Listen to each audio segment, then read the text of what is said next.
Merry Christmas everyone. When I say Merry Christmas, ang ibig ko pong sabihin ay ito.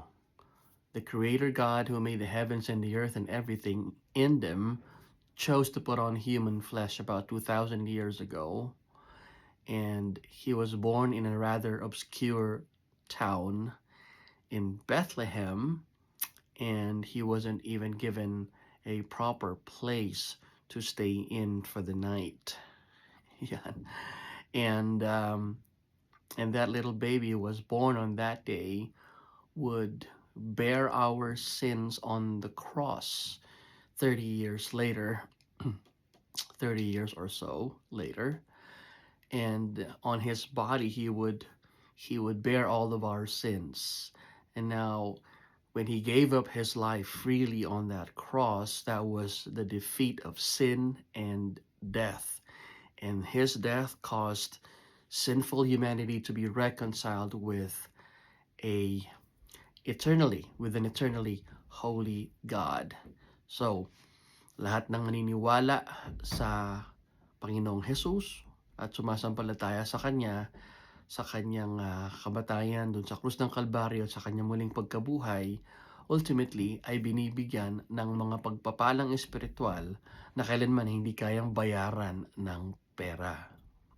So, yun pong ibig kong sabihin sa Merry Christmas na aking pong greeting kanina.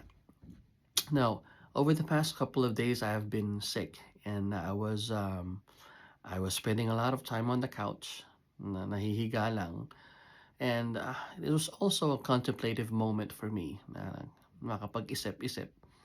At I was just observing kung paano natin bilang mga Pilipino na sineselebrate yung Pasko, na kailangan en grande ang lahat, kailangan maraming pagkain, kailangan bago ang suot, kailangan ay mamigay ng regalo, kailangan may tanggaping regalo. Ang tanong ko lang ay saan nanggaling ang ideyang ito? Obviously, it's not found in the Bible. Kasi kung titignan natin yung unang-unang Pasko, the first celebration of Christmas, partikular nung sinabihan nung anghel yung mga shepherds, sabi nila, ang sabi sa kanila ay magpunta kayo sa isang lugar na ito at makikita niyo ang isang batang nakabalot sa swaddling cloths na siya ay nakahiga sa isang manger, right? So, yeah, makikita natin yung first Christmas, napakasimple ng setting. Walang bonggang Christmas tree, walang maraming regalo, walang lechon, walang bonggang kainan na nangyari. Pero yung mga taong nandun sa eksenang yon, lahat masasaya. Dahil nagets nila yung mensahe. Ang mensahe ay dumating na ang tagapagligtas ng lahat. Jesus is the Lamb of God. At dahil naniwala sila ay natanggap nila yung kagalakan na iniaalok ng Diyos sa kanila.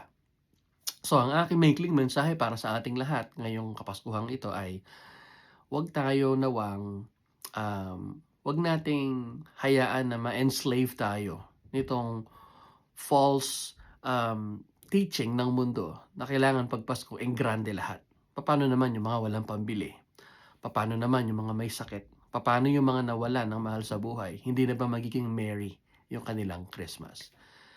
So, I want to encourage you, kung ikaw ay isang mananampalataya, ngayon ay may sakit ka o nawala ka ng mahal sa buhay, nawala ka ng trabaho at hindi, kumbaga, in a secular sense ay hindi merry ang iyong Christmas, I want you to go all the way back to the first Christmas that you might share in the joy na nakuha ng mga taong nandoon sa unang Pasko.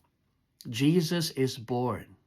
Jesus came so that he might live the perfect life you and I should have been living.